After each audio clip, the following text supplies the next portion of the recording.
Cumprimento os irmãos com a paz do Senhor. Quem está feliz com Jesus hoje? Então encontra uma pessoa bem bonita do seu lado e dê um sorriso para ela. Tá difícil? Eu amo fazer isso, porque tem gente que nem vira o pescoço, né? A situação deve estar crítica. Uma alegria estar de volta aqui em Patinga, revendo alguns amigos, encontrando alguns irmãos. Pastor Nilton, pastora Mônica, esse casal tão simpático que sempre nos recebe com tanto carinho. Deus abençoe vocês, viu? O pastor Glaicon e a Ana, que tiveram a paciência de nos trazer de Belo Horizonte para cá. Quando estava vindo, ele falou: o senhor está cansado? Eu disse: muito. Ele colocou 2 travesseiros no carro. E eu vim de lá para cá no monte, né? No monte de coberta dentro do carro, né? Mas foi uma alegria. Deus abençoe vocês. A Eliane Silva, o Roberto, quanto tempo a gente não se via, né? E o Roberto está novinho ainda também, né, Roberto? O cabelo está ficando branco igual o meu, rapaz. A idade chega para todo mundo. Todos os amigos, os irmãos, os pastores que vieram, que Deus fale conosco nessa noite. Abra sua Bíblia comigo. No livro dos Salmos. Salmos de número 42. Está escrito assim: assim como a corça suspira pelas águas tranquilas, assim a minha alma suspira por ti, ó grande Deus. Amém, igreja? Eu vou ler de novo para esse versículo entrar na nossa alma e ficar. Assim como a corça suspira pelas águas tranquilas, assim a minha alma suspira por ti, ó grande Deus. Amém. Feche a Bíblia, coloque no banco, na cadeira. Já quebramos alguns protocolos, então pegue na mão de quem está do seu lado. Não, mas é para segurar a mão da pessoa, isso. E aperte a mão dele ou dela com carinho, até eles falarem aleluia. Isso, pentecostal que não faz barulho, está com defeito de fabricação, né? Vamos orar? Pai, nós te exaltamos, nós te glorificamos, e nós entendemos que dentro de alguns minutos, e este santuário ficará pequeno para o tamanho da glória que o Senhor vai mandar do alto dos céus. Os que vieram tristes começarão a saltar de alegria. Os que vieram se arrastando não voltam para casa se arrastando. Hoje voltarão voando nas asas de um novo tempo. E antes que eu comece a ministrar a sua palavra, cerque esta igreja com a sua glória, e num raio de 5 quilômetros, onde houver um demônio alojado, eu dou a esses demônios segundos para sumirem daqui, porque se não sumirem, serão queimados pelo poder da sua glória que aqui será derramada. Rasgue o céu sobre Patinga nessa noite. Manda anjos de fogo descerem aqui. Que estes anjos desçam, trazendo brasas de fogo nas mãos. Comecem a esparramar estas brasas entre nós. E onde houver um crente cheio do Espírito Santo, pega ele nesta noite, Jesus, e fala conosco, e fica conosco.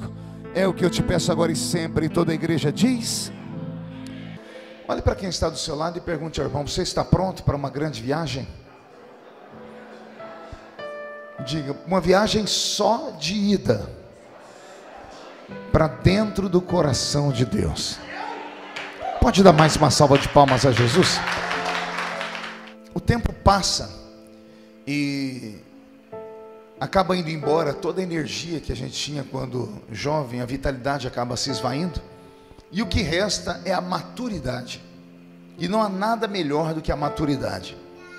Digo isso porque dia desses, pastora, eu estava pregando no evento, e no final do culto chegou um grupo de jovens e falaram assim: pastor, nós amamos a pregação, mas que saudade da época que o senhor dava uns pulos no púlpito, uns golpes de karatê, né? Aí eu olhei para eles e disse assim: eu também sinto saudade dessa época.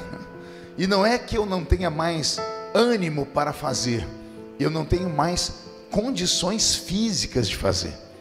Eu fui tentar dar um pulo esses dias, travou a coluna. Hahaha, porque não é você, bocó. O relógio do tempo, como eu preguei aqui da outra vez, ele não para nunca. Então, que Deus nos dê sabedoria para vivermos o melhor tempo da nossa vida, não o passado, nem o futuro, mas o tempo presente. Amém? Quando eu abro a minha Bíblia aqui no Salmo de número 42, eu tenho uma revelação muito profunda que Deus dá através de Davi. Na verdade, esse salmo é um poema que saiu do coração do maior músico do Velho Testamento, o maior poeta da Bíblia Sagrada, que era o grande e poderoso rei Davi. Interessante é descobrirmos a história de como e por que este salmo foi escrito e de que forma aconteceu a história que vai ser narrada para nós aqui. Esse salmo, desde criança, eu sempre tive muita paixão por ele, até porque não tem como esquecê-lo. Houve um período da igreja brasileira que nós cantávamos uma música sobre a corça todos os dias, né? E tudo por causa de uma banda mineira, né? Diante do trono, que transformou em cântico, assim como a corça anseia por águas, e todo mundo deve se lembrar disso. Mas esse salmo, ele passou a ser diferente na minha vida e fazer parte da minha vida num momento muito de muita luta, num momento de uma dificuldade sem tamanho. E eu acredito que o que eu vou falar aqui vai trazer bálsamo sobre os corações, porque eu estava notando, enquanto a pastora Mônica apresentava, que isso aqui não é um culto comum, está parecendo uma convenção de pastores, né? Tem mais pastor aqui do que em convenções por aí. Então eu acredito que Deus trouxe esses companheiros e essas companheiras para ouvirem algo de maturidade. Gritos e pulos são bons e eu amo isso, mas nós vamos deixar para outro dia. Quando eu ouvi ela anunciar esse grupo de profetas que vieram, eu falei: Senhor, o que acontecerá hoje à noite aqui? O Senhor disse: anuncie que haverá um grande batismo nessa noite. E eu logo fui falar com Deus: batismo com o Espírito Santo? O Senhor disse: não, haverá um batismo de quebrantamento aqui nessa noite. Então quem não trouxe lenço, prepare a manga da camisa, a ponta da gravata, porque o céu vai descer baixinho aqui sobre nós. Alguns anos atrás, eu passei por um vale muito grande. Aliás, eu quase não consigo lembrar os momentos da minha vida que eu estive fora do vale, né? Quem me acompanha há muito tempo sabe. E os meus vales geralmente são muito profundos. Tudo comigo vai parar no Jornal Nacional, né? Quando não é no Jornal Nacional, é no Fantástico. Fantástico, Revista Veja, jornais, etc. E muitos amigos, sempre quando me encontram, dizem assim: como é que você aguenta? Teve um pregador itinerante muito querido, muito amigo meu, que ele colocou um apelido em mim. Ele me chama de Highlander. Não sei se tem alguém aqui que lembra do Highlander. Highlander era o guerreiro imortal, né? Podia fazer o que fosse com ele estava vivo, só não podia arrancar a cabeça dele. O restante ele se recuperava com muita facilidade. E eu perguntei para ele: por que você me chama de Highlander? Ele disse: porque você, entre todos nós itinerantes, é o sobrevivente dos sobreviventes. Já se levantaram contra você 1000 de um lado, 10.000 do outro lado, e o Senhor te manteve de pé. E isso não é mérito humano. Isso acontece quando Deus tem algo na vida de um ser humano. Porque homens conseguem colocar vírgula na sentença que Deus escreveu para nós. Às vezes conseguem colocar ponto e vírgula na sentença que Deus escreveu para nós. Às vezes conseguem colocar um hífen, um tracinho, mas eles não conseguem colocar um ponto final na vida daquele que tem uma vocação divina. Então eu quero crer que nessa noite Deus trouxe aqui para me ouvir pregar sobreviventes. E eu tenho certeza que esses sobreviventes vão sair daqui um pouco melhor do que entraram. Tem algum sobrevivente aqui? Então dá um grito de glória a Deus para empolgar o coração do pregador aqui. Mude a música, Beto. Essa violência que eu passei, ela atingiu a minha família, atingiu o meu ministério. Vocês devem se lembrar do que eu passei no ano de 2013, naquela Comissão de Direitos Humanos e Minorias. 90 dias de Jornal Nacional, 90 dias de perseguição. O movimento LGBT aqui do Brasil todo se movimentou e se espreitaram contra a minha vida em todos os lugares que eu podia chegar. Depois eu mapeei e descobri que eles tinham no Brasil 257 ONGs. Imagine, 257, uma média de 10 ONGs por estado brasileiro. E todas essas ONGs eram abastecidas com dinheiro público. E a briga deles comigo era só essa. Não era por isso, nem por A, nem por B, era por dinheiro. Porque como presidente da Comissão de Direitos Humanos, eu só fui descobrir isso no final, o Glaico, do meu mandato, como presidente, que com uma caneta minha, uma canetada minha, eu cortaria todos os recursos que esse movimento tinha. E eu não tinha noção disso. Só fui descobrir no final. Aí no final eu já estava para lá de Bagdá uns 3 coqueiros, né? estava atordoado, abalado, mas Deus nos deu vitória naquele momento. Passaram-se um ano, e num final de ano, o caldo entornou. Eu não sei se você sabe, né? A nossa mente ela é composta de janelas de inteligência. E o desespero não é um sentimento, o desespero é um demônio. É um demônio que vai fechando as janelas da nossa inteligência. E quando a nossa inteligência se esvai, o que sobra é um instinto. E muitos seres humanos têm um instinto de matar para sobreviver. E outros têm um instinto contrário. Ele tem um instinto de se matar, pensando que vai ter uma vida melhor depois dessa. E já já você vai compreender porque eu estou falando tudo isso. E eu me lembro como se fosse hoje, no mês de novembro de 2 anos atrás, eu entrei em uma crise, em uma depressão profunda. Até então, para mim, depressão, como crente pentecostal criado dentro de igreja evangélica, depressão para mim tinha conotação espiritual, tinha fundamento espiritual, tinha opressão espiritual. Para mim era uma construção do próprio inferno. E eu acreditava piamente que se orasse, que se jejuasse, a depressão ia embora. E foi o que eu fiz. Eu orei, eu jejuei, e a depressão não foi embora. Ela começou a aumentar. Eu não sei se alguém aqui já teve a infelicidade de ter sido atingido por uma depressão. Eu não desejo isso nem para o meu pior inimigo, porque a depressão faz com que os seus olhos passem a ver as coisas de maneira totalmente distorcida. As cores perdem a alegria, a comida perde o sabor, o perfume não é mais cheiroso, não há mais vontade de estar em público. O desejo é se isolar, se esconder, entrar em uma caverna. No meu caso, ficar trancado dentro do quarto. E eu fiquei trancado por mais de 30 dias dentro do quarto. Como pastor conhecido do Brasil, como político conhecido, tive que pedir à família e os amigos para que não contassem para ninguém, porque as pessoas geralmente não entendem isso. Aqueles que veem um pastor pregar, uma cantora, um cantor cantar, eles apostam e são capazes de jurar que tal ser humano é indestrutível.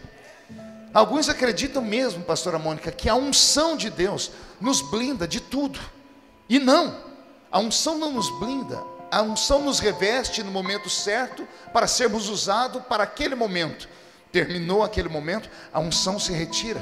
E o que sobra é aquilo que éramos antes da unção vir, seres humanos. E a palavra ser humano é muito pesada. A palavra ser significa entidade invisível.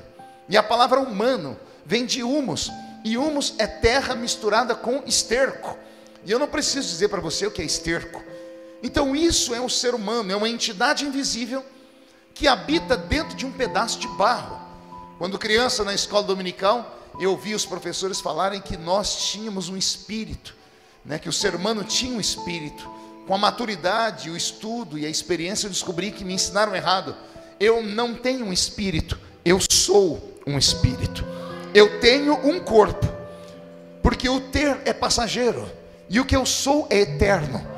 Eu tenho um corpo hoje, amanhã posso não ter mais, porque eu posso morrer, o corpo ir para debaixo da terra, e depois de alguns dias não tem mais nada lá, porque o pó volta ao pó. Então eu tenho um corpo, tenho agora e posso não ter amanhã. Agora o que eu sou, ninguém tira de mim. Eu sou um espírito hoje e continuarei sendo um espírito na eternidade. E quem disse isso foi Salomão, que o homem morrendo, o pó volta ao pó, mas o espírito volta a Deus, porque foi Deus que o deu. Então, se somos um espírito, somos metafísicos, somos transcendentais, e muito do que acontece na nossa vida se dá num âmbito onde o remédio não consegue chegar, onde as palavras do médico não conseguem tocar, porque tudo isso está armazenado na nossa psique. Tudo que nós vemos, ouvimos e sentimos fica armazenado num aparelhinho que temos aqui atrás da cabeça, chamado cerebelo. O cerebelo é como se fosse o HD do computador. Ele é o armazenamento de todas as nossas memórias. Tudo que você viu, ouviu e sentiu, e vou até me atrever a dizer coisas que você talvez nem vai se recordar, porque eram situações intrauterinas. Hoje a ciência já consegue dizer isso, que tudo que uma mãe passa, a criança percebe, e isso pode ser marca sobre ela para sempre. Então o ser humano é muito complexo. O ser humano é tão complexo que o próprio Deus, para nos compreender, teve que deixar a sua divindade lá em cima e encarnar aqui na terra, para viver a nossa vida, para tentar compreender o que é ser humano. O ser humano não é um brinquedo, e o ser humano não foi feito em série. Os animais foram feitos em série, tanto que você vê um leão aqui, um leão em qualquer lugar do mundo, o leão é idêntico em qualquer lugar, parece que foi clonado. Uma girafa é igual aqui, é igual em qualquer lugar do mundo. O hipopótamo. Os animais racionais foram feitos em série. Os anjos foram feitos em séries, segundo a sua categoria. Tanto que em todas as épocas, em todos os tempos, todos os que viram anjos, desenham eles de maneira igual para nós. São de cabelos compridos, reluzentes, de roupa branca. Foram feitos em série. O ser humano não foi feito em série. Cada um de nós foi feito com a ponta do lápis de Deus. Deus, quando fez você, Ele pensou só em você e acabou jogando a forma fora. Por isso que cada vida é um universo, e cada coração é um labirinto. Só conhece tal labirinto aquele que te criou e você. Então, quando eu comecei a perceber que eu estava vivendo uma vida que não parecia ser vida, era morte para mim, consegui ir até alguns psicólogos. E o psicólogo chegou a dizer para mim: olha, a questão é a seguinte. Ele pediu meu histórico e ele parou para ver os vídeos que eu passei em 2013. Eu apanhei em avião, eu apanhei na rua, eu apanhei em shopping center. Nós tínhamos plantado 22 igrejas naquele ano. Nós precisamos fechar 14 igrejas em 3 meses, porque todos os ativistas do movimento LGBT descobriram as minhas igrejas e armaram barracas na porta das igrejas e não deixavam ninguém entrar nos cultos. Quando começava o culto e os que eram corajosos para entrar, os gays tiravam a roupa e ficavam pelados na frente da igreja. Esfregaram órgão genital na cara das minhas filhas. Uma tinha 9, outra tinha 10 anos de idade. Hoje, olhando para trás, eu não consigo compreender como é que eu suportei tudo aquilo. E detalhe, em silêncio. Eu sou um evangelista. O evangelista é um provocador por natureza. Eu sou um evangelista pentecostal. Quando agarro o microfone na mão, eu viro um leão. E aí ninguém conseguia compreender, e nem eu. Como no meio daquele tumulto, eu ficava parecendo um cordeiro. As pessoas cuspiam, batiam, e eu ficava calado. Não é que eu não queria reagir. Eu queria reagir, porque eu não tenho sangue de barata nas veias. Mas eu sabia que uma reação minha iria pesar sobre a igreja. Porque eu era um pastor, sou um pastor. Eu não podia xingar, nem mandar ninguém para aquele lugar. Vontade não faltou. Mas eu tinha que me controlar, porque eu sabia que o meu testemunho seria muito mais forte do que uma ação minha. Só que tudo isso tem um preço. Tudo que você ouve, vê e sente vai ficando armazenado. E o copo vai enchendo, vai enchendo, vai enchendo. Até que naquele ano, eu não me lembro o que foi que aconteceu. Com certeza foi uma notícia triste. Pingou uma gota dentro do meu vaso e o vaso entornou. E eu entrei em depressão profunda. A família sofreu muito. Eu chorei muito. Eu desejei a morte. Eu entendi Elias dentro da caverna. Eu entendi alguns amigos que saltaram dessa vida para outra. Como meu querido amigo, pastor Júlio Ribeiro. Um amigo lá do Rio de Janeiro, que saltou da vida para a morte. E eu vi crentes espancarem ele pela internet, e até questionando se ele não tinha, porventura, algum tipo de pecado escondido, e com vergonha do pecado vir à tona, tirou a sua própria vida. Um bando de gente suja, querendo falar de um mal lavado. Nenhum ser humano deve tocar na vida de outro ser humano. Nenhum ser humano deve fazer juízo de valor da vida de outro ser humano. Só conhece o ser humano do lado aquele que comeu com ele pelo menos 1 quilo de sal. E olhe lá, nem marido e nem mulher conhecem um ao outro, mesmo vivendo debaixo do mesmo teto há 20, 30, 40 anos. Por quê? Porque cada ser humano é uma peça única. Um belo dia eu estava em casa, meu telefone tocou, e um amigo que mora lá em Israel ficou sabendo da minha situação por um outro amigo, e ele disse: olha, eu estava orando por você aqui, Deus me mandou te dar um presente. Ele me mandou te dar uma passagem de avião para você, para sua esposa e para suas filhas virem ficar comigo aqui em Jerusalém, com tudo pago. Eu quero cuidar de você de perto. E nós embarcamos para Israel. Cheguei naquela terra linda, naquela terra santa, desejo de todos os crentes, e a terra para mim não foi linda. Não tinha alegria em caminhar por ali. A família ainda conseguiu passear, eu ficava trancado dentro do quarto. Até que esse meu amigo, vendo que eu não saí do quarto de jeito nenhum, ele conseguiu entrar em contato com um outro amigo dele, que era um rabino, que falava português, mas um rabino judeu mesmo, que havia estudado no Brasil, e era um rabino messiânico, era um líder dos judeus, mas que cria em Jesus. E esse rabino foi me visitar um dia que a minha família havia saído, e eu fiquei encantado com ele. Eu acho que pela aparência dele, né, gordinho, aquela barba comprida até aqui, dava vontade de ficar apertando a barba dele, parecia a barba do Papai Noel, aquele rostinho redondo, aquela roupa toda exótica de um rabino, e ele conseguiu me arrancar de dentro do apartamento. E ele disse: eu quero te levar para um tour que você não conhece. Você conhece Israel, mas você vai conhecer Israel com um rabino. E aí ele deu uma volta comigo por trás de Jerusalém. Ele subiu uma montanha e ele me levou num lugar tão lindo que eu nunca tinha ido, num lugar que dá para ver Jerusalém inteira. E aí ele falou para mim: você vai sentar aqui, eu vou sentar do seu lado. Ele sentou do meu lado e começou a mexer naquela barba. Ele não falou nada. Por 1 hora ele só tocou no meu ombro e me deu um abraço, uns 2, 3 abraços. Eu nunca me senti tão amado em toda a vida. Ele não precisou dizer uma única palavra, bastou alguns abraços. E eu olhava Jerusalém e a minha mente de pregador, né, de estudante da Bíblia, viajou. E eu me lembrei de Jesus olhando sobre Jerusalém. E eu perguntei para ele: será que foi aqui que Jesus olhou e chorou sobre Jerusalém? Ele diz: quem sabe, porque daqui dá para ver Jerusalém inteira. E de repente o sol começou a queimar, porque o sol lá é um pouquinho mais quente do que aqui. Vai dando 2 horas, 3 horas da tarde, o sol chega a 55, 56 graus na sombra. Sensação térmica de quase 60 graus, dá para estorricar a pele. E naquele momento ele olhou para mim e disse assim: se fosse para você recitar um salmo agora, que salmo você recitaria debaixo desse sol? Ele era muito inteligente, ele já fez aquilo, ele mapeou a minha alma, né? Eu disse para ele: ó, o salmo que me vem à memória é o Salmo 42. Assim como a corça anseia pelas águas tranquilas, assim a minha alma suspira por ti, ó grande Deus. Ele abriu um sorriso, mexeu na barba e disse para mim: o que você entende desse salmo?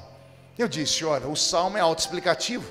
Davi está dizendo que assim como a corça tem sede, ele também tem sede. Aí ele disse para mim: a Bíblia não diz que a corça tem sede. Ele disse: repita para mim o salmo. Eu disse: assim como a corça suspira pelas águas tranquilas. Ele disse: aí não diz assim como a corça tem sede das águas tranquilas. Disse: assim como a corça suspira, assim como a corça deseja, assim como a corça quer encontrar as águas tranquilas. E eu olhei para ele e ele falou para mim: se eu te disser que Davi se espelhou na corça, não é porque ele tinha sede de água, você acreditaria em mim, Marco? E eu falei: se você me convencer com argumentos. Ele disse: então vou te contar uma história que não se ensina em seminários. E ele me contou a história de Davi, e eu confesso a vocês, eu chorei como criança, porque todos nós, quando falamos de Davi, lembramos do menino com a funda na mão, capaz de matar um gigante. Lembramos do Davi perdoador dentro da caverna de Adulão, poupando a vida de Saul. Lembramos do Davi que mata o urso, que mata o leão. Lembramos do Davi dos salmos, e alguns salmos mais lindos do que os outros. Lembramos do Davi do Salmo 91, do Salmo 51. Lembramos do Davi do Salmo 139. Lembramos do Davi que nos encantou. Lembramos de Davi levando a arca da aliança de volta para Israel, dançando ao redor da arca. Só temos lembrança de coisas boas da vida de Davi. E ele disse para mim: a vida de Davi nem sempre foi boa, Marco. Eu disse: por que não? Ele disse para mim: porque Davi era filho de sua mãe, mas não era filho de seu pai. Eu falei: como assim? Ele disse: Davi é um filho problema na família de Jessé, o belemita. E eu disse: por quê? Ele disse: ora, quando o profeta Samuel foi na casa de Jessé para ungir um dos filhos dele como rei de Israel, chegando lá, todos os filhos de Jessé estavam lá dentro, com exceção de Davi. E por que Davi não estava em casa, se os mais velhos já estavam? Por que o mais moço não estava em casa? E então ele começou a desenvolver uma história que mexeu comigo. Ele disse para mim que os profetas daquela época não chegavam de supetão na casa de uma pessoa para visitar. Isso mataria a pessoa do coração. Os profetas, quando iam visitar alguém, mandavam um mensageiro na frente. O mensageiro chegava na casa da pessoa e dizia assim: é de paz a minha vinda, o profeta de Deus vem aí. Dava tempo da pessoa colocar a casa em ordem. Porque se o profeta chegasse e pegasse alguma coisa ruim, poderia acontecer uma tragédia lá dentro. Porque o profeta era o representante de Deus que visitava as pessoas. Então, quando o profeta Samuel foi visitar Jessé, antes ele mandou o seu secretário na frente. Quando Jessé ouviu falar que o profeta estava vindo na sua casa, ele colocou a casa em ordem, mandou chamar os filhos, mandou preparar comida, mandou a esposa se perfumar. Os filhos mais velhos foram se barbear, foram colocar uma roupa bonita. E o menor filho foi tirado de dentro de casa, que é Davi, que é a rapinha do tacho, que é o filho mais novo. Por que que Davi saiu de casa? Porque Davi era um problema. Pergunte por quê? A aparência de Davi vai nos falar que ele era um pouco exótico. Davi era ruivo, em algumas traduções, louro. Ele tinha os cabelos encaracolados. Ele era de gentil aspecto. E ele era de pequena estatura. Davi não tem nada a ver com a aparência dos seus irmãos. Tanto que quando Samuel entrou na casa de Jessé, quando ele olhou o primeiro irmão de Davi, disse: já achei o rei de Israel. Por que ele disse isso? Porque a Bíblia diz que Saul, acima dos ombros de todos os judeus, era o maior homem que tinha em Israel. Os filhos de Jessé eram altos, tão altos quanto Saul. Quando Jessé bateu o olho no filho, ou quando Samuel bateu o olho no filho de Jessé, disse: já tem o rei.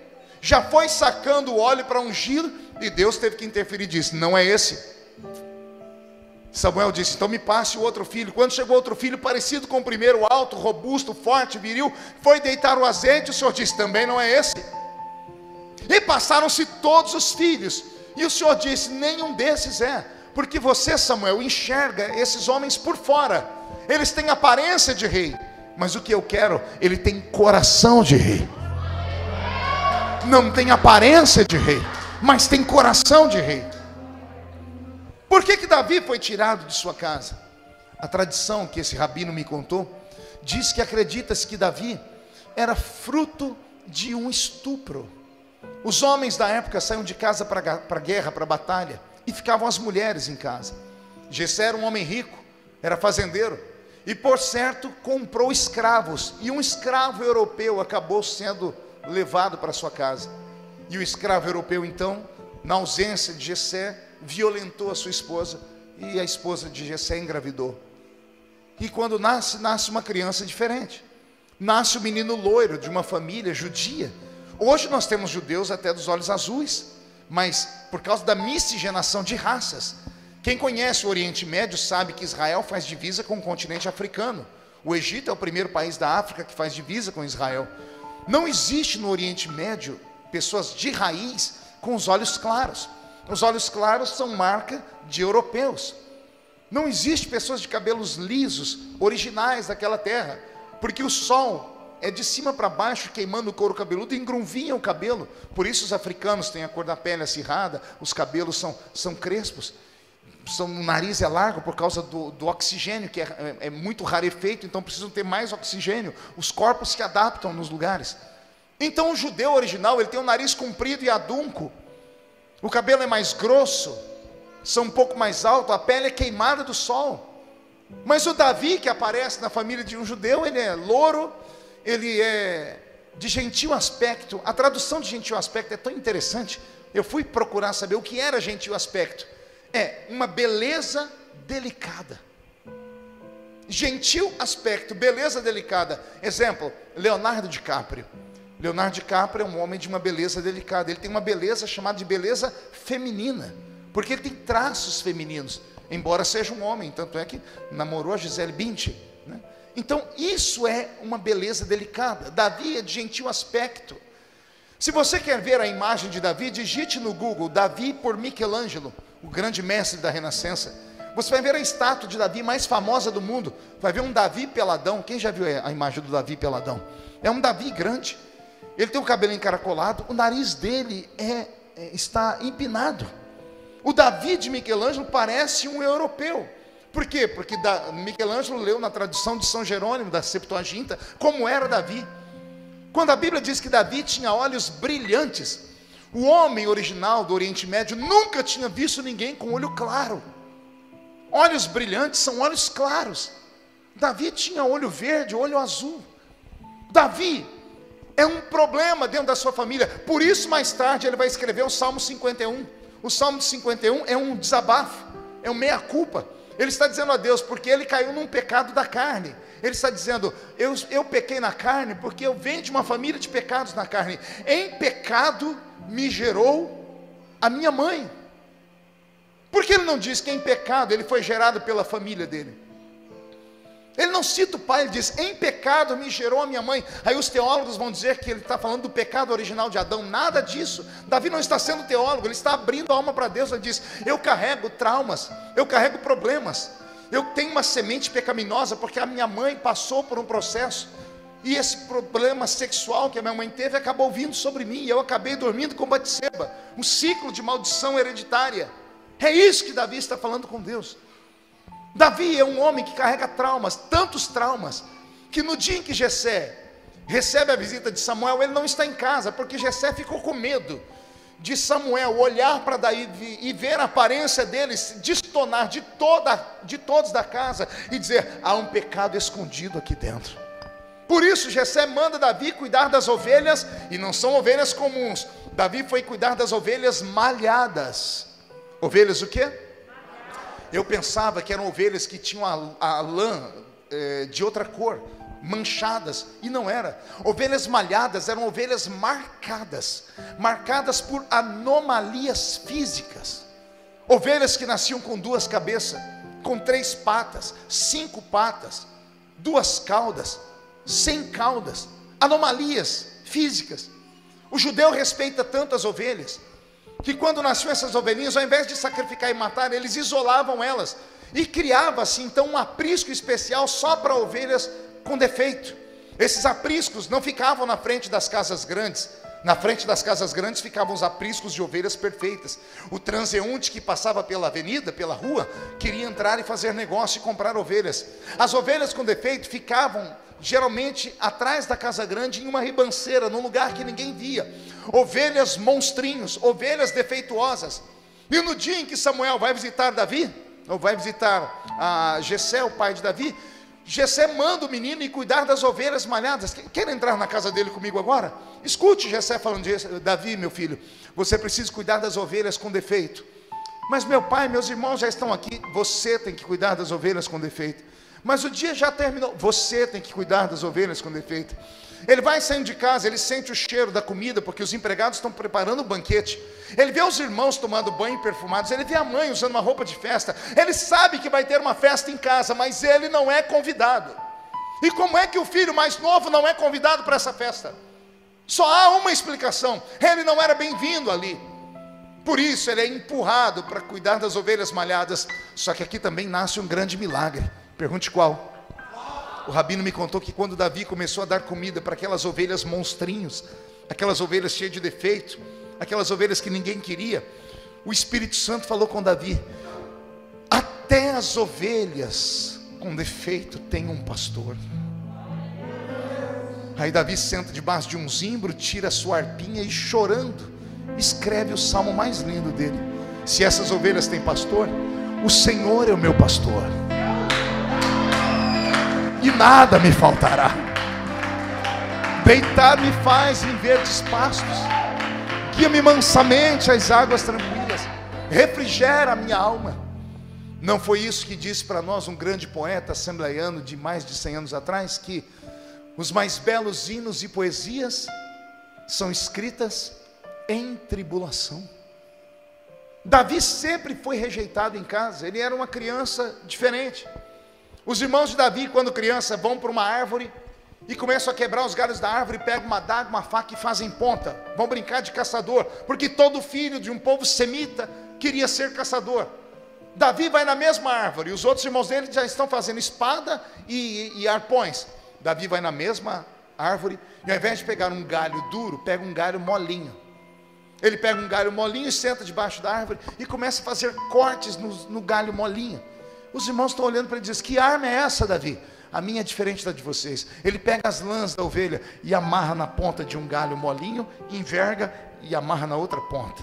Os irmãos acham que ele vai fazer um arco e flecha. Aí ele faz mais alguns cortezinhos e põe mais uma linha, e põe mais outra, e põe mais outra. Daqui a pouco ele tem na mão uma harpa. Os irmãos devem olhar para ele e falar: você é maluco, né? Nós saímos aqui para brincar, para treinar a guerra, para a gente vencer o nosso inimigo. A gente faz arma, a gente faz espada, e você faz o quê? Ele disse: eu fiz também a minha arma. Naquele dia eles não entenderam, só que mais tarde nós vamos ver Davi usando essa arma, porque a Bíblia diz que na medida que ele dedilhava a harpa, os demônios iam saindo do coração de Saul. Davi era uma criança diferente, e por ser diferente, sofria preconceitos. De onde é que você acha que saiu o Salmo 91? Um dos salmos mais fortes de Davi. Não temerei espanto noturno, nem seta que voe de dia, nem peste que assola meio-dia. De onde é que Davi tirou isso? Não é um homem que fala isso, porque homem adulto não tem medo de fantasma. Veja você agora, quando criança tinha medo do escuro. Quem tinha medo do escuro aqui quando criança? E agora você tem medo de alguma coisa? Hoje você vê seus filhos apavorados, você até ri, fala: por que eles têm medo? Porque o homem maduro não tem medo. O Salmo 91 não nasce de um Davi velho, nasce de um Davi criança.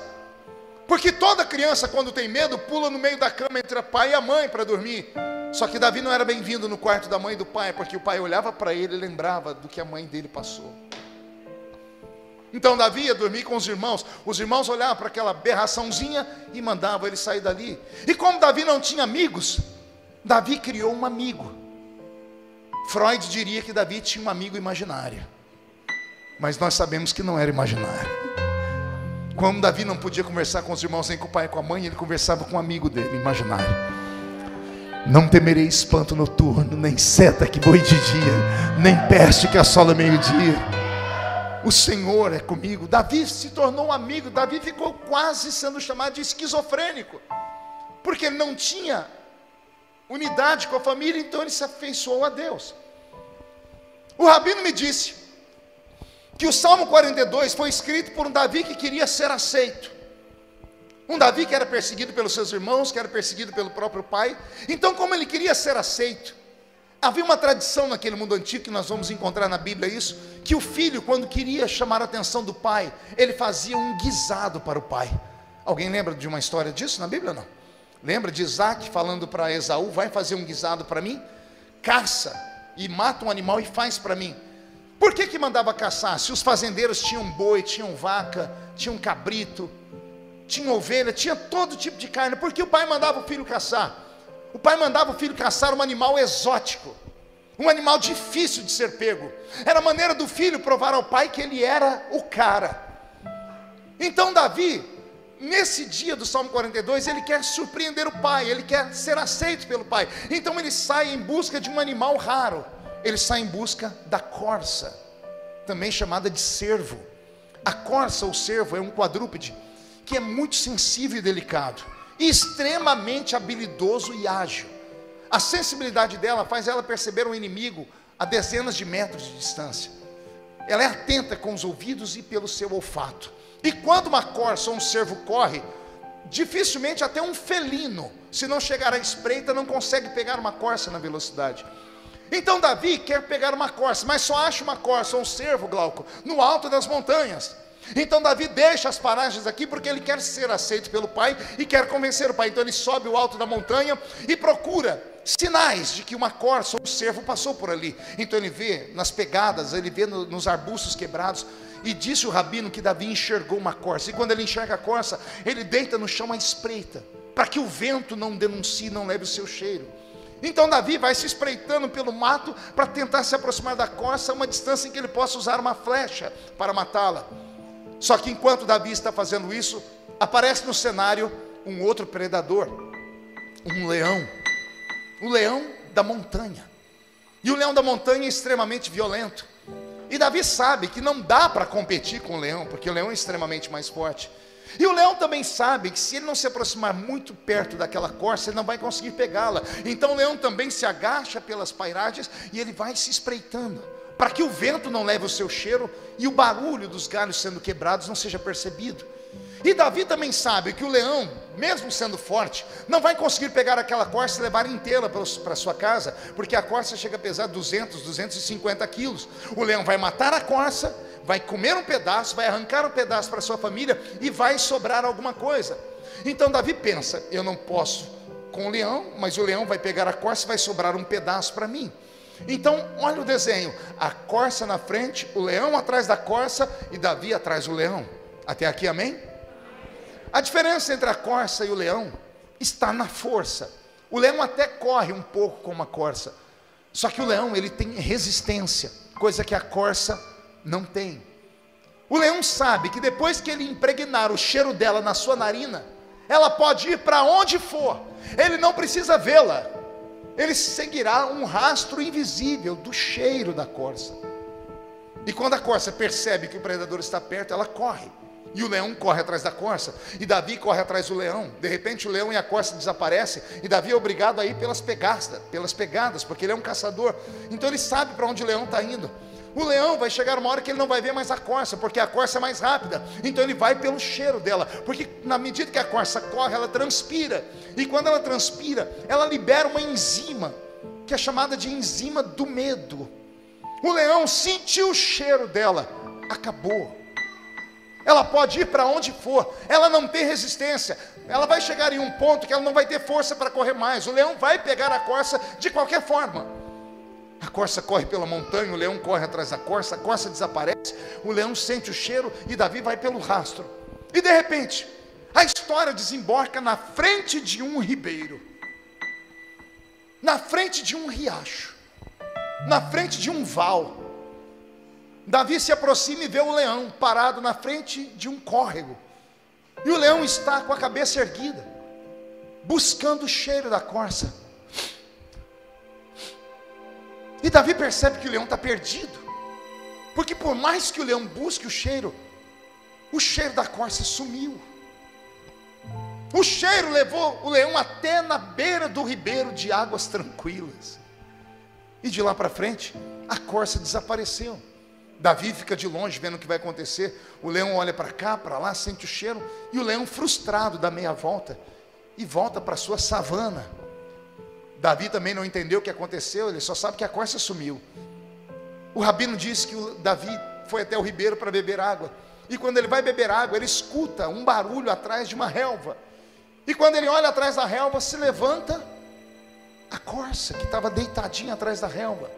Só que Davi vê que a corça não está seca, ela está toda molhada. A corça se levanta e se sacode. Quando ela se sacode, sai água para tudo quanto é lado.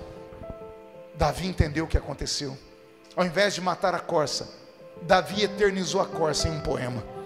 Ele sentou debaixo da pedra, ou do lado da pedra, pegou a sua, não sei como é que ele escrevia, com tinta, nanquim, papiro, pena, e ele viu o que aconteceu com a corça. Ele disse: Senhor, eu estou igualzinho a essa corça. Assim como a corça suspira por águas tranquilas, assim a minha alma suspira por ti, ó grande Deus. Aí o rabino me disse: Marco, a corça queria águas, não porque estava com sede. Quando ela viu o ribeiro de águas, ela entrou dentro da água e ela mergulhou. E quando ela mergulhou, a correnteza levou embora o suor da corça. E quando o suor foi embora o cheiro do medo.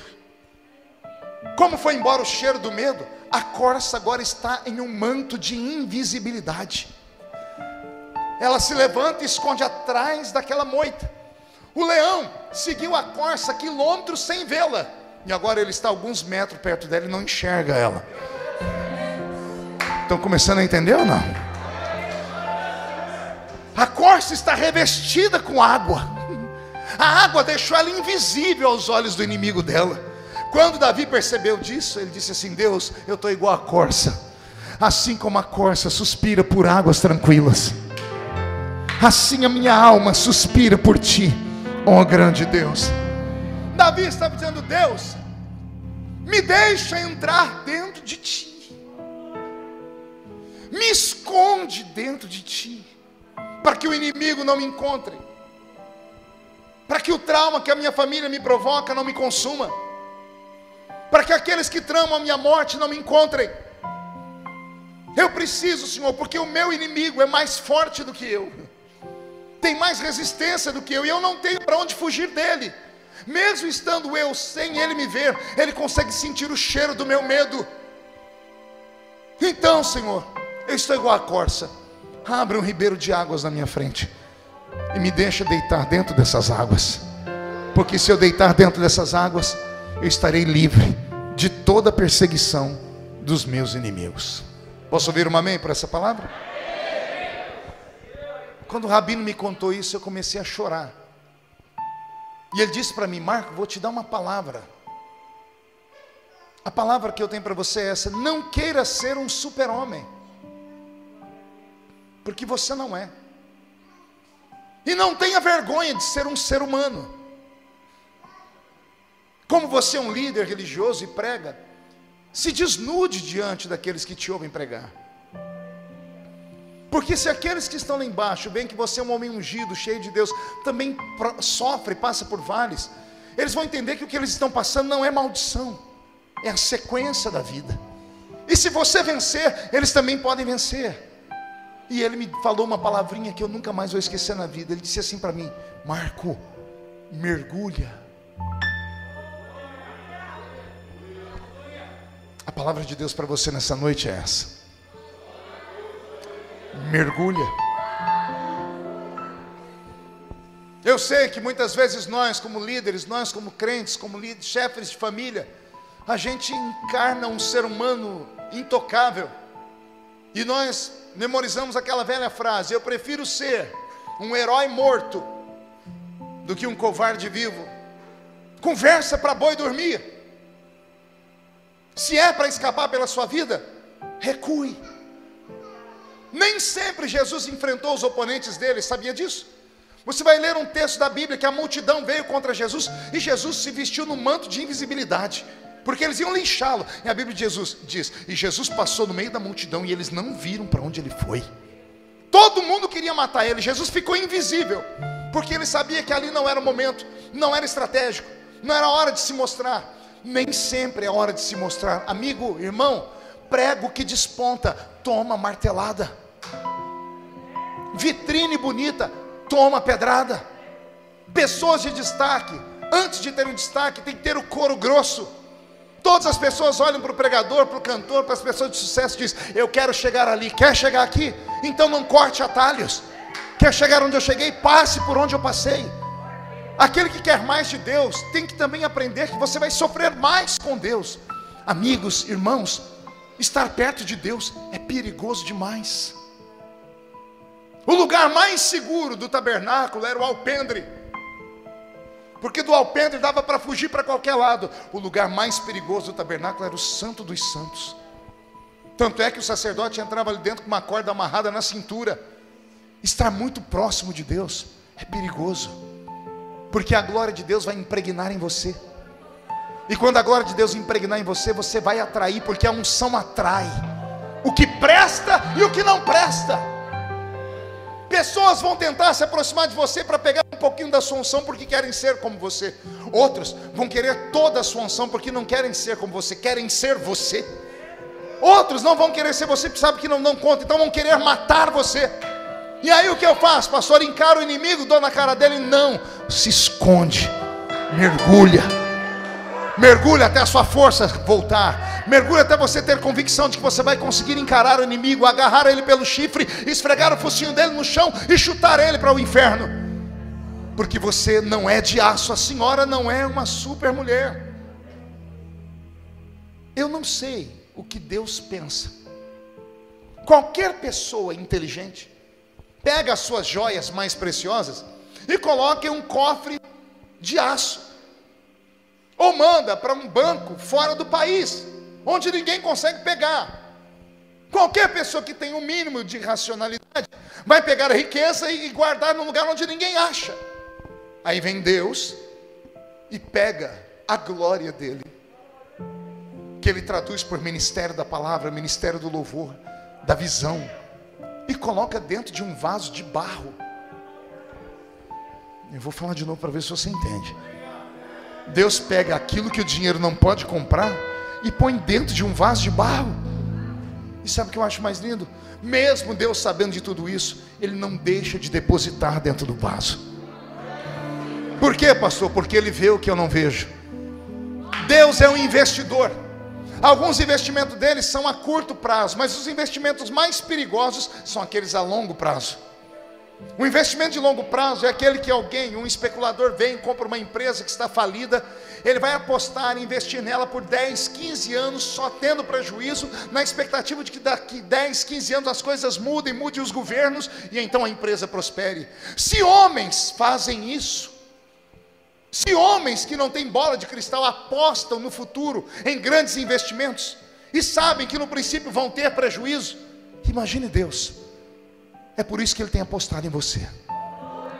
Mesmo sabendo dos seus erros, dos seus tombos, das suas tribulações, das suas angústias, mesmo sabendo que você não tem sido aquilo que as pessoas esperam que você seja, mesmo assim Ele não te abandona, porque Ele sabe que se não deu lucro agora, lá na frente, quem viver verá. Quem viver verá para ver o que vai acontecer. Ei, mergulhe em Deus nesta noite. Eu me lembro que quando garoto, eu gostava muito de nadar. Quem aqui já nadou muito? Deixa eu ver. Ó, todo mundo aqui é assembleiano. Sabe, assembleiano não vai em piscina, não vai em praia, né? Ah, coisa ruim. Quem aqui já nadou alguma vez? Levante a mão para eu ver. Ah, melhorou. Quem aqui já teve a habilidade de um dia descer até o fundo de uma piscina e ficar parado lá embaixo, com os braços esticados ou sentado? Quem já fez isso? Tenta lembrar aí a sensação. Sensação de paz, de tranquilidade. A atmosfera muda. A gravidade desaparece. E por um momento, pensamos que podemos até voar. É uma calmaria, é uma paz sem tamanho. Só que daqui a pouco o pulmão começa a arder. Você começa a precisar de oxigênio. E aí você começa a se esforçar e vai no desespero e sai na flor da água. E quando respira, volta à vida. Mesmo sabendo que vai arder de novo, a gente vai lá no fundo de novo e fica parado. É isso que Deus está falando para nós essa noite. Mergulhar em mim é buscar um ponto de paz. Mergulhar no Senhor é encontrar um momento de calmaria. É onde todos os fardos que estão sobre os seus ombros são tirados dos seus ombros e colocados na mão dele, porque a gravidade não existe para quem está debaixo da água. A única coisa que existe é a pressão. Então você pode mergulhar em Deus nesta noite e encontrar um momento de calmaria, porque se você não fizer isso, você vai passar por uma prova tão grande, e talvez você não tenha condições de vencê-la, como eu venci. O ano passado, eu enterrei o meu copastor, 33 anos de idade, um menino bonito, halterofilista, parecia um ator de Hollywood. A esposa dele, uma modelo, linda. Ele pregou na igreja no domingo uma mensagem tão linda, Glauco, que ele tirou o céu do lugar dele e trouxe para a terra. A igreja foi ao delírio. Na terça-feira, ele pulou de uma ponte de mais de 100 metros de altura e tirou a própria vida. Não foi um membro da igreja, foi o meu copastor. Cidade de 40 mil habitantes, imagine o escândalo. Pior do que o enterro dele, foi o primeiro culto que eu tive que encarar a igreja. Porque a igreja toda me olhando, querendo uma resposta. Se o meu líder se mata, como é que eu vou viver? Me deu desespero. Aí sentei com a família, comecei a descobrir as coisas. Eu fui para um canto e chorei e falei: por que não falou comigo? Por que preferiu se isolar? Por que preferiu mostrar para as pessoas alguém que ele não era? O ser humano é um artista em potencial. A gente sai de casa e diz assim: hoje eu vou parecer fulano de tal. E a pessoa olha para você e acredita que você é fulano de tal. Tem gente aqui dentro que não deu um glória a Deus até agora, nem na hora dos louvores. E não é porque não quer, é porque só Deus sabe em que lugar a alma dessa pessoa está passando. Só Deus sabe o que ela deixou em casa, o inferno que ela deixou em casa. Porque nós pentecostais temos um grande defeito. Para nós tudo é motivação, tudo é glória, tudo é fogo, tudo é milagre, tudo é isso, tudo é aquilo. E continue assim, continue crendo no milagre, continue crendo no fogo. Mas e o dia que o fogo não vem? E o dia que o milagre não acontece? E o dia que a senhora descobre que tem um câncer? E o dia que você é mandado embora do seu trabalho? Onde estava o anjo de Deus quando seu filho morreu? Quando seu casamento se dizimou? Somos seres humanos. E mesmo sendo crentes, tendo o nome escrito no livro da vida, mesmo sabendo que Deus revela em sonhos, que Deus usa profetas, temos que estar preparados para tudo, inclusive para quando o teto desaba na cabeça da gente, para quando o buraco abre na nossa frente, a gente é tragado e engolido. Adorar a Deus quando tudo está bem é muito fácil.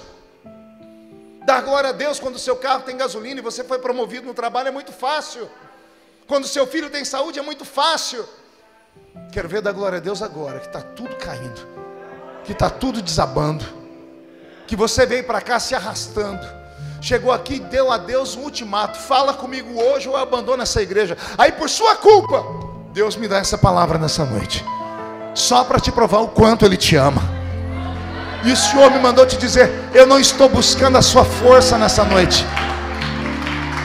eu estou buscando a sua alma. Eu quero que você se esconda em mim nessa noite. Não é hora de guerrear, não é hora de ir para a guerra. Você não está preparado. Se for agora, será tragado.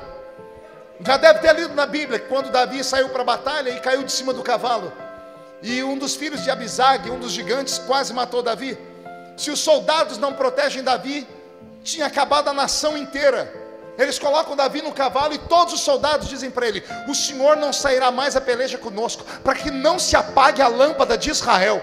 O Senhor não estava preparado para essa batalha. O Senhor tinha que ter ficado em casa, porque se o Senhor morre, os soldados iam falar: se matar o rei, que é ungido de Deus, acabou a nação inteira. E se acaba a nação, Jesus não nasce no futuro. Um ato impensado, um ato de uma coragem frívola. Não adianta ser louco nessa hora. Existe hora para loucura, existe hora para fé, existe hora que você tem que dar um salto no escuro, mas nem todo momento é assim. Você tem que ter o pé na terra. Você pode ter a cabeça no céu, mas coloque os pés na terra. Se segure, porque o que o diabo armou contra o seu ministério é muito grande para te desfacelar. Mas se Deus está falando nessa noite que Ele vai te proteger, Ele vai te proteger. Mergulha!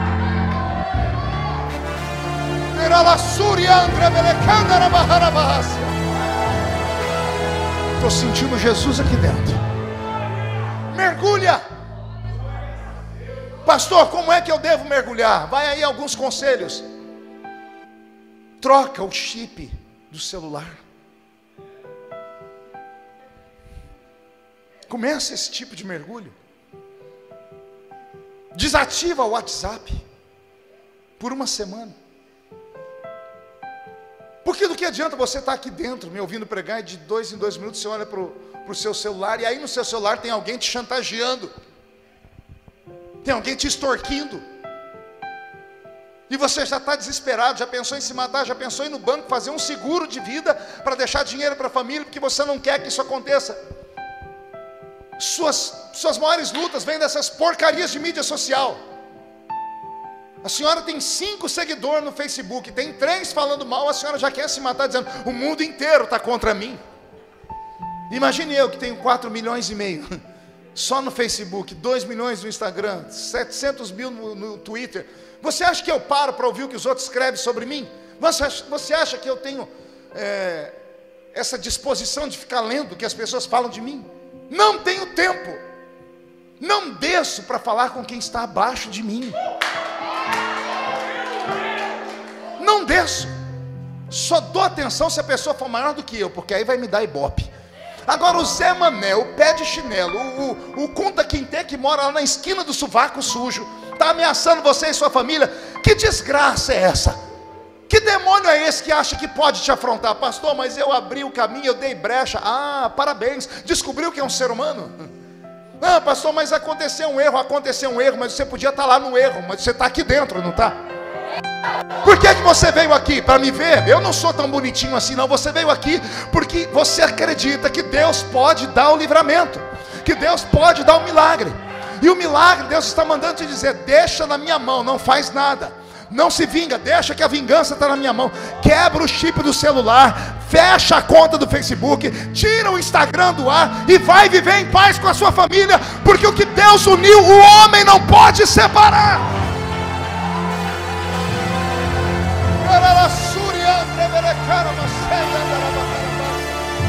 Mergulha! Eu estou com o meu corpo todo arrepiado aqui. Deus está bradando aqui dentro. Eu estou ouvindo barulho de espadas de verdade. Anjos e demônios estão degladiando aqui em cima. E eu sei de quem é a vitória. A vitória é sua, é sua. Mergulha, mergulha, mergulha.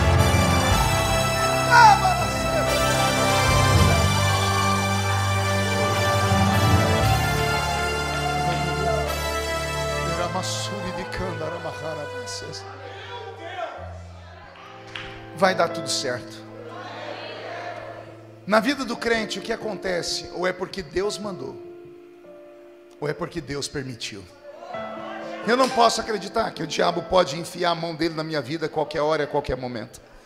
Eu não posso acreditar que você está debaixo de uma maldição, porque toda maldição, segundo a carta aos Gálatas, capítulo 3, foi quebrada na cruz do Calvário. Se a maldição foi quebrada, o que você está vivendo é para te fortalecer. Eu não sei o porquê, e também não tenho a resposta porquê, porque eu também tenho os meus porquês. Eu também tenho perguntas que não têm resposta. Talvez por isso um dia Jesus disse aos seus discípulos: naquele dia vocês nada vão me perguntar, porque tudo será revelado. Mas enquanto vivermos aqui, estamos sujeitos a todo tipo de luta, de dor e de sofrimento. O sofrimento é uma matéria da faculdade da vida. Viver não é para qualquer um, gente. Viver é uma aventura. Que Deus não me mate aqui agora. Viver é uma agonia, é uma dor intensa, porque nós não nascemos para ficar aqui. Esse planeta é pequeno demais para nós. O que o homem busca, ele nunca vai encontrar aqui. Por isso que o rico não está satisfeito, o pobre não está satisfeito, ninguém está satisfeito com nada, porque nós não nascemos para estar aqui. Há uma outra vida nos espera. Então aguenta o tranco, porque vai dar certo. O que não deu certo até agora é porque não tinha que ter dado. E vou te dar mais um conselho: o que você tem que passar, ninguém vai passar no seu lugar. Não dá para transferir. Tem o seu nome, a sua luta tem o seu nome, a sua cruz tem o seu tamanho. Não corte ela, carregue ela até o fim.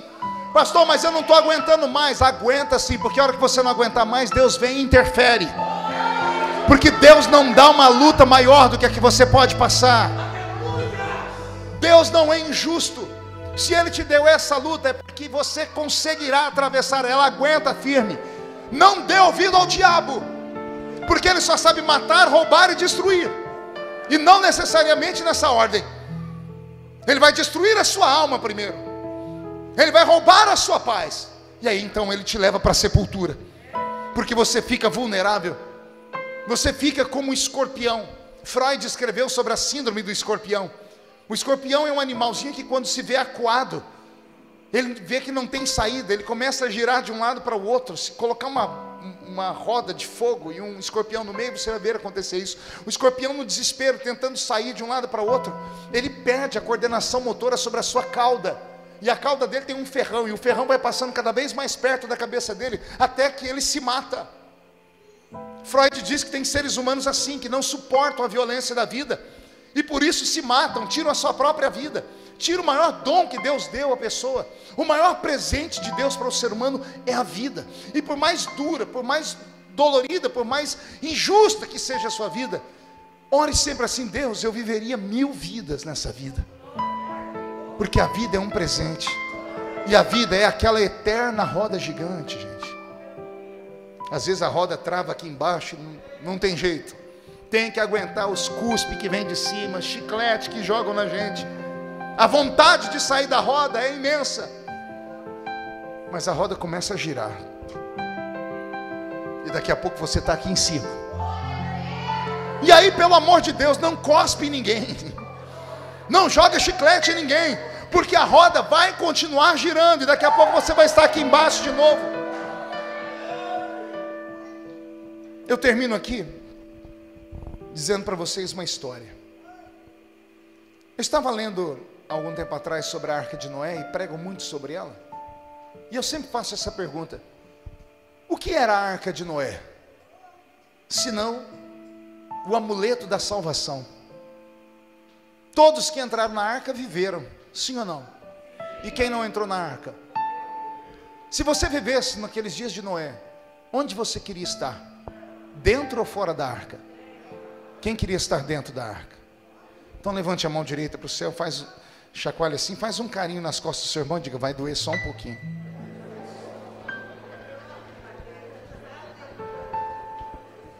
Você já parou para pensar como era a vida dentro da arca ou não?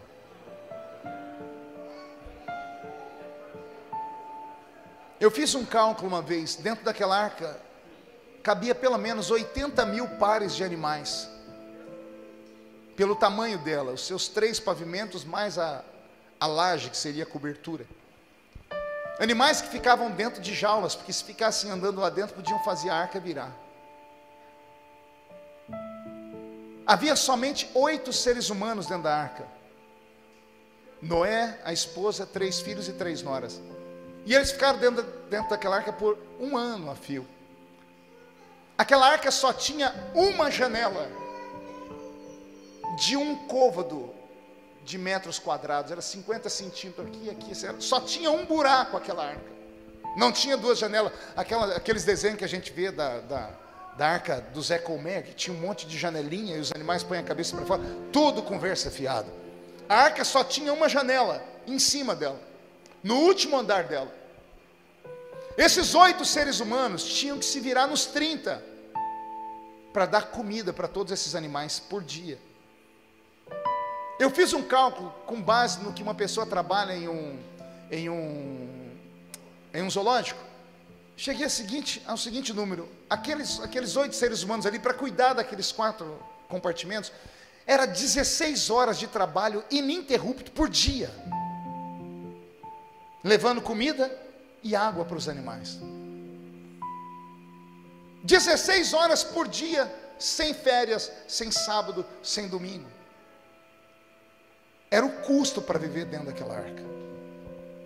Não bastasse ter que trabalhar tanto, imagina você ter que tirar o esterco dos animais de dentro da arca, porque se acumular 1 ano de fezes de 80.000 animais dentro de uma arca, não tem quem sobrevive.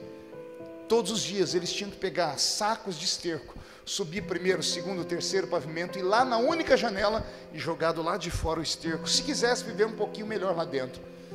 As fezes ainda dá para tirar, e a urina? A arca era de madeira, absorveu toda a urina dos animais. Você já passou perto de um lugar onde as pessoas fazem urina em praças? Arde o seu nariz?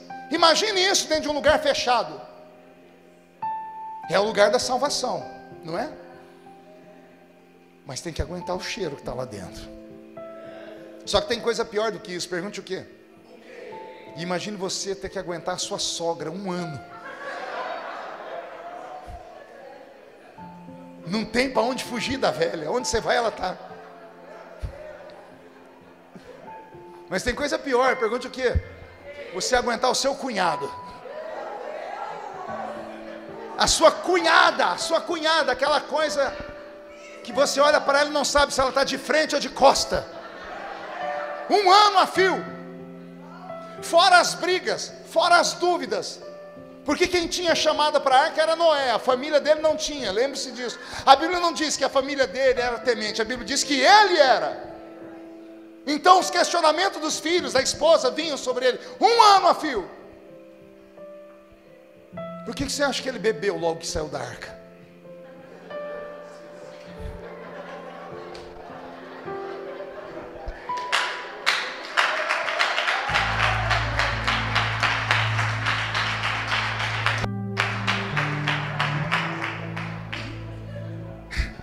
É duro, mas é a realidade. Eu tenho certeza que todos os dias tinha fila naquela janelinha para ver quem é que ia se jogar para fora da arca primeiro. Eu tenho certeza que tinha hora que eles tinham vontade de sumir dali de dentro.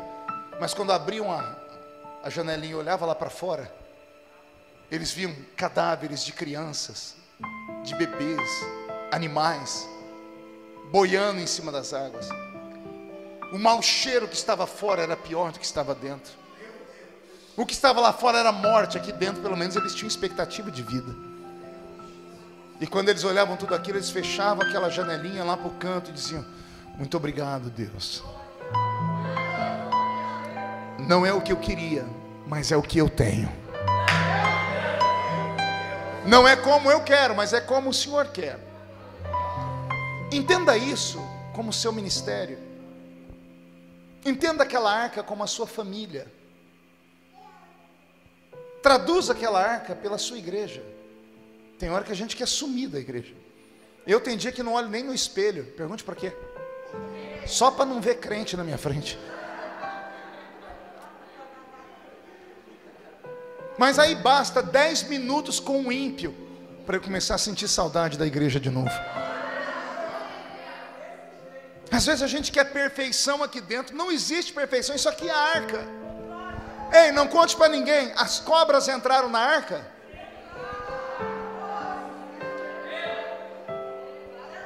E os escorpiões? E os gambás? Você acha que se fosse para Noé escolher, ele ia querer que aquilo entrasse lá dentro ou não? Não. Quem é que quer ficar com a cobra do lado dele e o escorpião? Mas a arca não era dele. A arca tinha dono. E o dono da arca é Deus. E é Deus que diz: deixa a cobra entrar na minha casa. Deixa o escorpião entrar na minha casa. Deixa tudo entrar aqui dentro. E eu vou ajeitando a vida deles aqui dentro. Se Deus não rejeita, quem somos nós para rejeitar? Eu termino como eu comecei: ninguém deve tocar na vida de ninguém. Cuide da sua própria vida, que já está de bom tamanho. E se você puder orar pela minha vida e pela vida do irmão, amém também. Mas se não puder ajudar, não me atrapalha. E se você vê alguém na sua casa com um princípio de depressão profunda, não brinque com essa porcaria. A pessoa precisa de ajuda profissional. Depois da ajuda profissional vem o apego da família. E por último vem a igreja. Não inverta. Porque se você colocar a igreja primeiro, a pessoa vai se matar aqui dentro. Não pense que a família resolve tudo, porque a família não resolve. Leve a pessoa para um profissional de saúde mental. A família, não questione, não fique jogando nada na cara. Pare de repreender as pessoas publicamente. Elogie publicamente. Chame atenção em particular. Não destrua as pessoas por dentro. O ser humano é uma caixinha de surpresas. E a maioria de nós é como uma bomba atômica. Basta alguém acender um estopim para explodir. E se explodir, a miséria que vem, só Deus para cuidar. Há uns meses atrás eu estava na minha casa e quase caí, assistindo um programa desse de televisão, esses da Atena da vida. Aparece um pastor, amigo meu, preguei na igreja dele, um homem de Deus, de um grande ministério, matou a nora e esquartejou. Pastor assembleiano. A história: ele tinha um caso com a nora, e eu acho que a nora engravidou. O diabo fez um emaranhado na cabeça dele, que com vergonha, ele achou que podia sumir com o problema. Só que o diabo ajuda a fazer, mas não ajuda a esconder. E virou uma desgraça na vida dele. Não tente resolver as coisas com a força da sua mão. Peça a Deus que coloque pessoas que possam te ajudar no meio da caminhada. Se você tem coisas guardadas dentro de você e precisa conversar, não converse com qualquer um. Se você fosse católico, eu ia dizer para você sem medo, procure o padre. Porque eu confio em padre, mas não confio muito em pastor. Você conta para o padre, ele não vai contar para ninguém, ele faz um voto. Mas dependendo do pastor que você conta, é Jesus de Nazaré. Antes do dia amanhecer, a cidade inteira está sabendo.